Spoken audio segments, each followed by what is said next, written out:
So I feel like this one might be a tad bit controversial, but I started Briggs Co. to deliver you quality and authentic content that my younger self wishes she had access to before pursuing a career in the entertainment industry.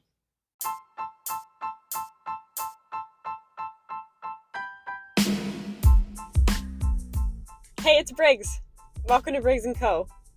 Let's explore the world of entertainment and figure out how leading performers in this industry got from where they started to where they are now.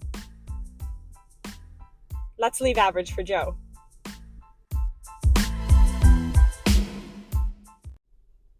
If you walk away with anything from this podcast, I hope you walk away with this next piece of advice. As a dancer, you're a freelancer. And I think the sooner you realize that, the more success you'll start to find. When you decide to pursue a career in entertainment, you decide to run your own business.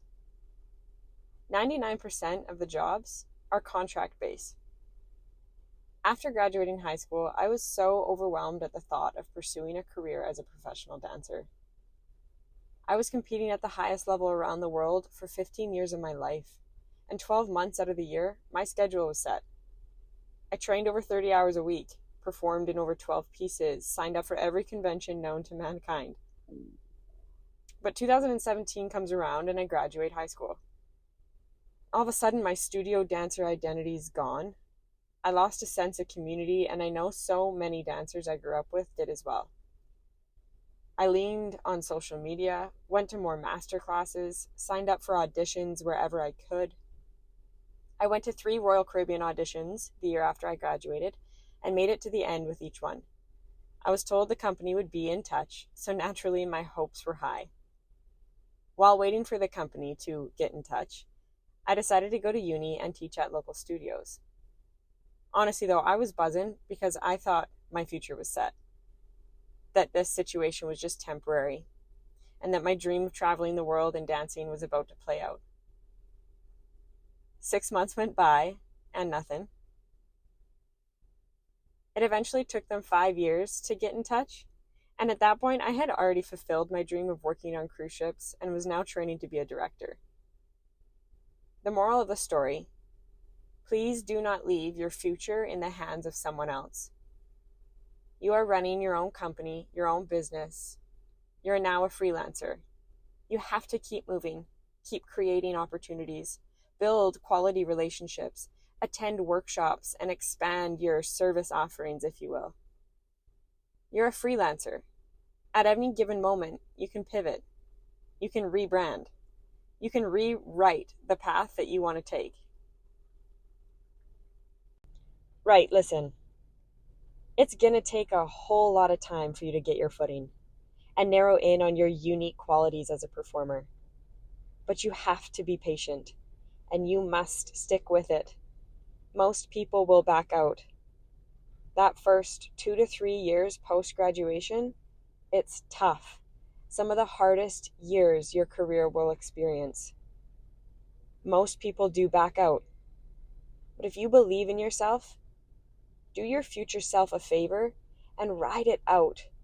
Don't rob your younger self of what you thought you could become. And please remember the lineup of people backing you, the lineup of family, friends, and teachers that rooted for you when you were putting in those long hours at the studio. And when you walk into this next chapter in your performance career, walk into it with confidence. Represent yourself how you would like to be perceived. Take matters into your own hands and know that you truly are creating a brand. So yes, call it an art form, call it subjective and abstract. It's beautiful and I love it. But I'm telling you, the sooner you realize how to market yourself, how to set up your financials, how to connect with genuine, trustworthy suppliers, so i.e. choreographers, directors, and agents, the longer you will last in this industry. Choosing a career in entertainment is 100% not for the faint of heart. Not a single day goes by that you don't question everything. So as you build that brand, and build yourself up to be that artist that you dream to be. I want you to remember how important it is to have quality, lasting relationships. Whenever I'm judging at an event or teaching at a workshop, I always like to learn names, remember faces, and connect with the human beings behind the talented performer. Humans are competitive by nature, and I love that. I eat it up. But at the end of the day, we're humans first before our professions, before our sport or our hobby, before the group we associate with. Remind yourself whenever you're showing up in the audition room, interview, convention hall, you name it. Everyone you're surrounded by has a unique quality, a unique skill set and personality. But guess what? So do you. So drop the ego, come back to earth, go say hi to someone, introduce yourself, and connect as a human being first. This industry is bonkers. You never know, that person you just connected with might have just been the assistant director for a new series launching in the fall, and they just lost number 8 on the call sheet. You're the perfect match. Y'all, I'm not joking. Sometimes it can be as crazy as that. I booked my very first TV role because a dancer got injured the day before rehearsals, and I was in town crashing on a couch at a friend's, and one of their friends came in that night. They asked if I was free the next morning to come learn some choreography. Boom. First job with Disney Plus. It takes 5 years to become an overnight success. I signed with my UK agent because my sister knew of another girl that was signed with them.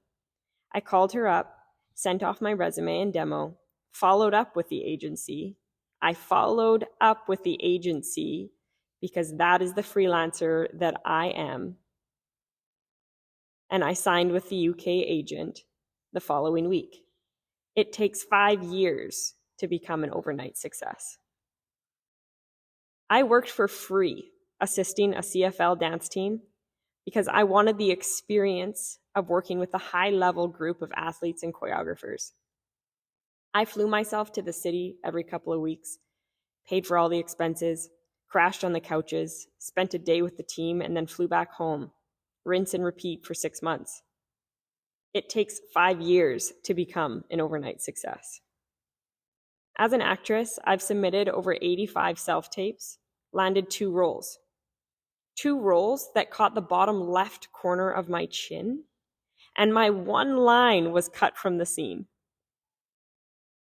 Moral of these stories is if you pursue a career in the industry, grow thick skin. Keep your head up, ears open. Walk into rooms with confidence and kindness. Learn how to laugh at yourself. Be curious, lose your ego, and don't shy away from a challenge. Remember, talent gets you in the room, but your character will book you the job and all of the jobs that come from that first one. If you want this bad enough, you'll find a way.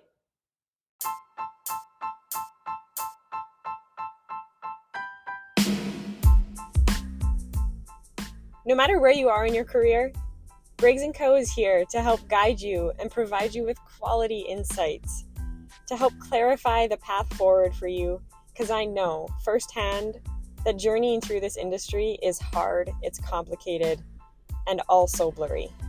We're going to help clarify. We're also going to leave average for Joe. Same time next week.